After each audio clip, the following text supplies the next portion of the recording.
Honda market की demand को बखूबी समझता है और उसी हिसाब से पब्लिक की डिमांड फुलफिल भी करता है। और यही एक जिंदा एग्जांपल जो हमें देखने को मिलता है होंडा हॉर्नेट 2.0 के साथ या फिर 2.0 जिसे कहा जा रहा है उसके साथ। हाल फिलहाल होंडा ने इस गाड़ी को लॉन्च कर दी है और आइए जानते हैं इस गाड़ी के बारे में कुछ प्रैक्टिकल बातें जो हमें मार्केट रिव्यू से पता चली है, जो कि आपके लिए जानना बेहद जरूरी है अगर आप इस गाड़ी की प्लानिंग कर रहे हो।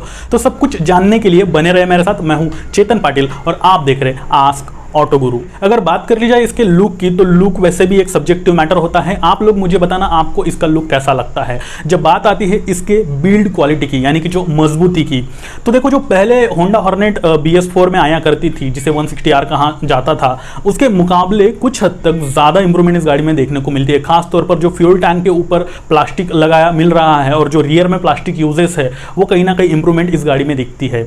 डायमंड टाइप चेसिस यहाँ पर अब की बार मिल रही है जो कि काफी ज्यादा मजबूत है। और वैसे भी होंडा है, होंडा अपनी बिल्ड क्वालिटी में कहीं पर भी कॉम्प्रोमाइज नहीं करता है। इसी के साथ इसके जो चेसिस है वही जो मडगार्ड है, rear light, front light, indicator, seat की क्वालिटी, स्विचेस की क्वालिटी, एवरीथिंग जो भी यहां पर मिल रहा है अपने आप में बेहतरीन क्वालिटी का मिल रहा है। अब जब इस गाड़ी के कर्व वेट की बात आती है ओवरऑल, तो वो 142 kg है, यानी कि बॉडी टू वेट रेशो इस गाड़ी में अच्छे से मेंटेन करा हुआ दिखता है। 167 mm का ग्राउंड क्लियरेंस आपको मिल जाता है अगर आपकी लॉन्ग राइड हो जाती है, और साथ ही अगर खराब रास्तों पर चलना हो जाता है तो यहां पर नीचे से आपको कुछ भी हीट नहीं होगा। इस तरह का ये ग्राउंड क्लियरेंस है। अब इस गाड़ी का जो इनिशियल पिकअप है वो अपने आप में वाकई बेहतरीन साबित हुआ है, क्योंकि इसमें ड्यूअल वायर जो थ्रोटल रिस्पॉन्स है उसके लिए यहां पर प्रोविजन किया गया है। तो इससे ये गाड़ी फर्स्ट गियर में ही सीधी उठ जाती है, बेहतरीन है। सेगमेंट में आने वाली बाकी गाड़ियों के मुकाबले अगर बताया जाए तो जी हाँ, यहाँ पर ये क्लियर कट विनर साबित होती है। इस गाड़ी का 1355 mm व्हील बेस आपको मिल रहा है। तो ये जो है कि सिटी राइड में आप कितने कम जगह में इसे घुमा सकते हो, इसके लिए इसे बताया जाता है, जो कि काफ़ी अच्छी बात है। सेगमेंट में आने वाली बाकी गाड़ियों के मुकाबले अच्छा ही ये साबित होगा। जब आप इस गाड़ी को सिटी में चलाते हो तो काफ़ी अच्छा, जैसे मैंने कहा, इनिशियल पिकअप है। तो ट्रैफिक में होता है कि कभी कभार आपको अचानक से रुकना पड़ता है और अचानक से जो है थ्रोटल घुमा करके इसे आगे लेके जाना पड़ता है। तो वो वाली चीज़ें यहाँ पर आपको नाराज नहीं करेगी। और वही इसका क्लच भी कुछ हद तक लाइट है, तो ज़्यादा 1.5-2 घंटे की ट्रैफिक में भी आप फंस चुके हो तो भी आपको इसमें दिक्कतें नहीं आने वाली है। गियर शिफ्टिंग भी अच्छे से यहाँ पे स्मूथली शिफ्ट होती है। जब हाईवे की बात कर ली जाए तो देखो ऐसा है कि ये गाड़ी 100+ आराम से जाती है और इतने स्पीड पर भी अपनी स्टेबल एबिलिटी बना करके चलती है। साथ ही इतने स्पीड पर भी आपको किसी भी तरह का स्ट्रगल महसूस नहीं होता है। गाड़ी खींच रही है जबरदस्ती, आपको स्ट्रगल कर रही है, वो वाली चीज़ें बिल्कुल भी यहाँ पर महसूस नहीं होती है। इसी के साथ इसमें इतने स्पीड पर वाइब्रेशंस भी महसूस नहीं हुए हैं। लेकिन जब भी आप 100 क्रॉस कर लेते हो, जैसे कि 105-110 km/h का स्पीड चलाने लग जाते हो, तब आपको थोड़ा स्ट्रगल कर रही है गाड़ी, खींचना पड़ रहा है, इसे ये महसूस होता है। और साथ ही इसमें थोड़े से वाइब्रेशन फुट फिक्स पर महसूस होते हैं।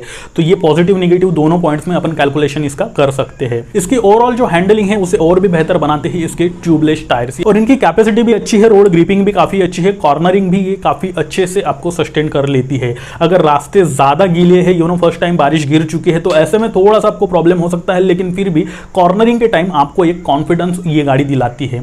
जब इसके दिल की बात कर ले तो यहाँ पे आपको 184.40 cc का air cooled 4 stroke single cylinder BS6 engine मिल रहा है। FI इसके साथ आपको मिल रहा है। होंडा की अपनी HET टेक्नोलॉजी इसमें आपको लगा करके मिल रही है। इस गाड़ी में आपको सेल्फ एंड किक स्टार्ट दोनों ऑप्शन मिल जाते हैं। तो अब इसका दिल जो है वो मैक्सिमम कितना धड़कता है, तो इसकी जो मैक्स पावर है 17.26 PS की है और मैक्स टॉर्क 16.1 Nm का यहाँ पे आपको मिलना है। अब यहाँ पे इस इंजन के बारे में अगर बताऊँ या फिर इसके परफॉर्मेंस के बारे में बताऊँ तो ये काफी ज्यादा स्मूथ लगा हुआ है। वैसे भी होंडा के इंजन होते ही स्मूथ है, इसने महारत हासिल कर रखी है इंजन बनाने में।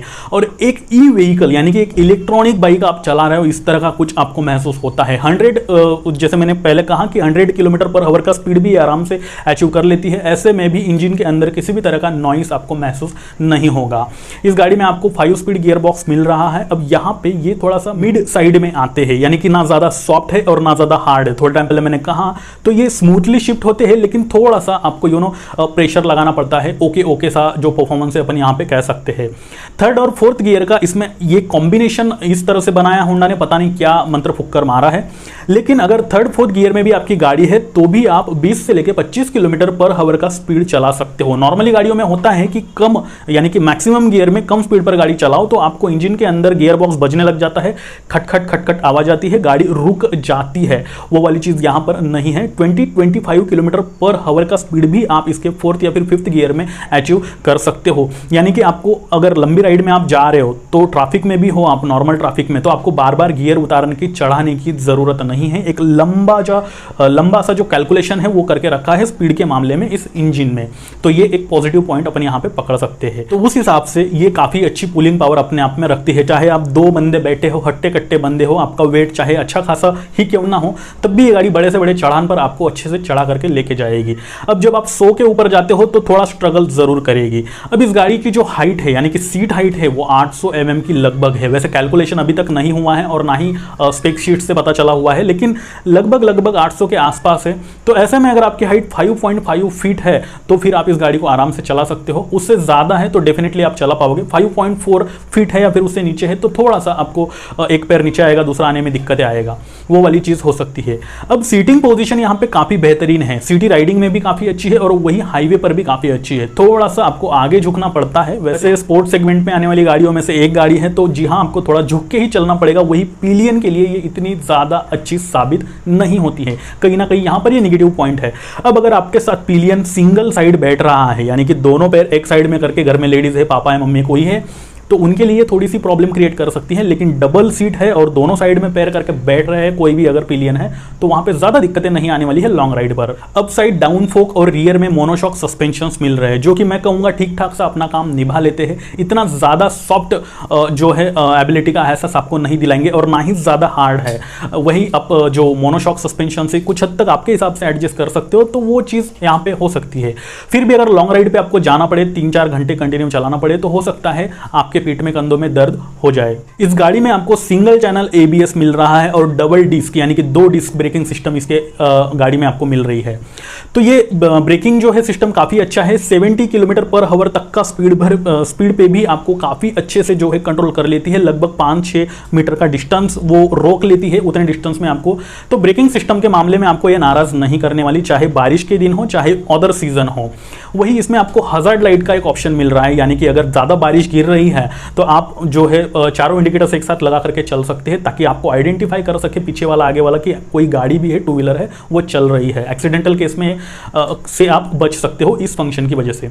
वही इसमें आपको LED हेडलैम्प मिल रहा है जो काफी अच्छा रास्ता आपको डार्क नाइट में भी दिखा देता है। 12 लीटर का फ्यूल टैंक कैपेसिटी आपको इस गाड़ी में मिल रहा है। माइलेज अभी तक टेस्ट नहीं किया है, लेकिन टेंटेटिव माइलेज आपको 40 से लेके 50 के बीच में मिल सकता है। वैसे माइलेज भी अलग अलग लोगों को अलग अलग मिला हुआ है, क्योंकि ये डिपेंड करता है आप लोगों की राइडिंग स्किल पे। वही प्राइस भी अलग अलग सिटी में अलग अलग होती है। एक शोरूम के हिसाब से 1.26 लाख से लेके 1.30 लाख यानी कि लगभग 1,26,000 से लेके 1,30,000 तक की इसकी एक शोरूम प्राइस अलग अलग जगह पे अलग अलग वेरिएंट्स जो है इसके अवेलेबल हो जाएंगे।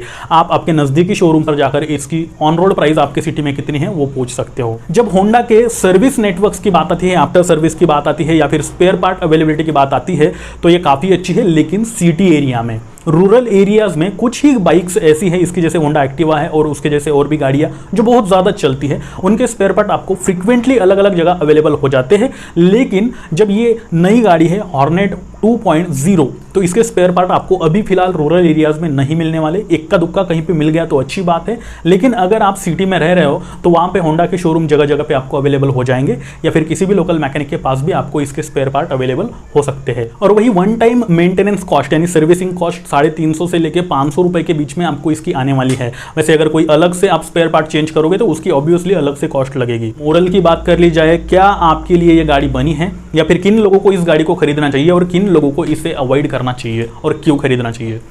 तो देखो, ऐसा है कि अगर आप कॉलेज गोइंग स्टूडेंट हो, आप अक्सर लॉन्ग राइड जाया करते हैं, आपके लिए कहीं ना कहीं बहुत ज़्यादा स्पीड मायने नहीं रखता है, यानी कि 100 फिर 110 इस तरह का स्पीड कहीं ना कहीं आपके लिए बहुत ज़्यादा है, आप इसके ऊपर नहीं जाते हो, एक आराम से चलने वाले बंदे हो, तो जी हाँ, ये गाड़ी आपके लिए है, क्योंकि इसका लुक इतना अच्छा बनाया गया है कि सबको अपने ओर अट्रैक्ट कर रहा है। और मार्केट में ये नई गाड़ी है, तो जी हाँ, होंडा का भरोसा इसके साथ आपको ज़रूर मिलना है।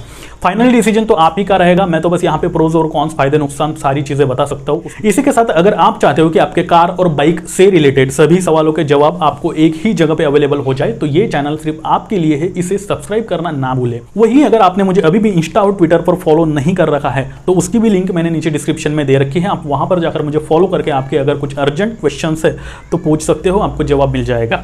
अब मैं चेतन पाटिल लेता हूं आपसे विदा और फिर से मिलता हूं ऐसे ही किसी नए इंटरेस्टिंग वीडियो के साथ। तब तक के लिए नमस्कार।